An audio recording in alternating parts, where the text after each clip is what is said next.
lagi di Breaking News hari ini bersama saya Logan Jurnalis Tendi.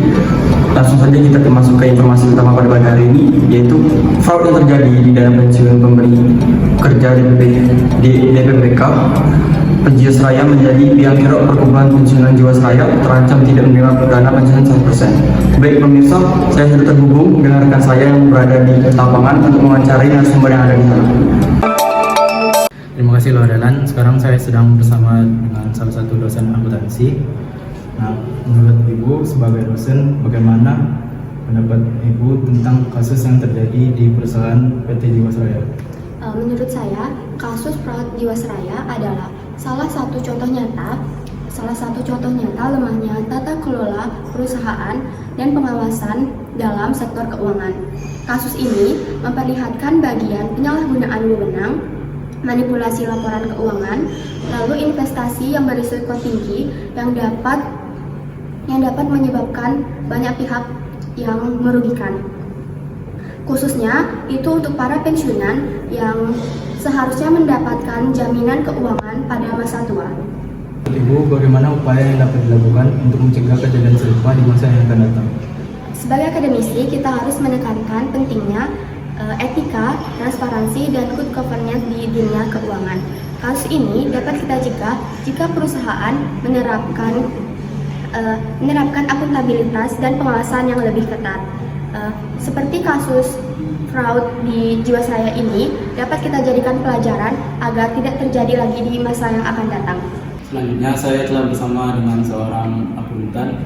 Nah, menurut Ibu, bagaimana pendapat Ibu tentang kasus fraud yang terjadi di PT Jiwasraya ini?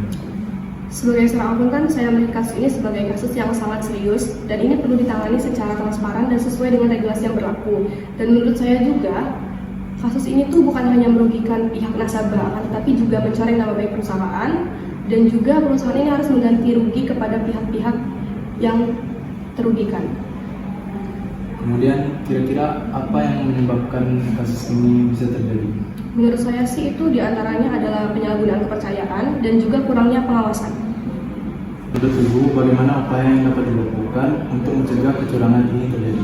Menurut saya sih pihak-pihak yang berwenang ini melakukan audit secara forensik lagi lebih mendalam guna mengidentifikasi pihak-pihak yang terlibat dalam kecurangan tersebut. Kemudian dengan cara melakukan pengawasan lebih ketat lagi supaya kejadian yang serupa tidak terulang kembali. Sekarang saya telah bersama dengan seorang auditor. Nah, bagaimana pendapat Ibu tentang kasus fraud yang terjadi baru-baru ini di PT Jiwasraya? Sebagai auditor, saya menilai kasus tersebut menunjukkan pentingnya pengawasan yang lebih ketat dalam mengelola dana pensiun. Kemudian menurut Ibu, upaya apa yang diperlukan untuk mencegah kasus ini kembali terjadi? Secara akademis, kasus ini menjadi studi penting tentang etika dan transparansi dalam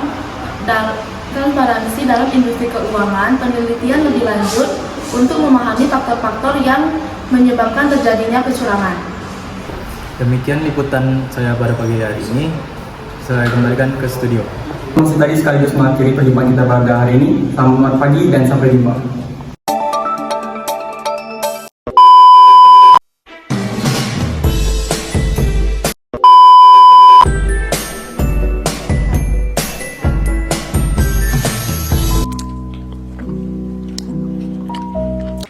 Apa ni? Nama kita Sally lah. S-I-L-L-Y.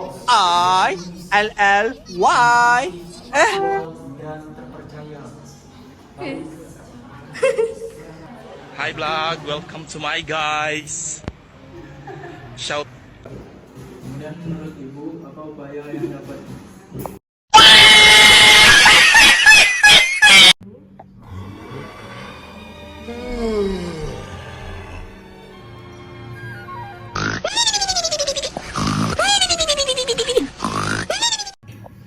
Transparan secara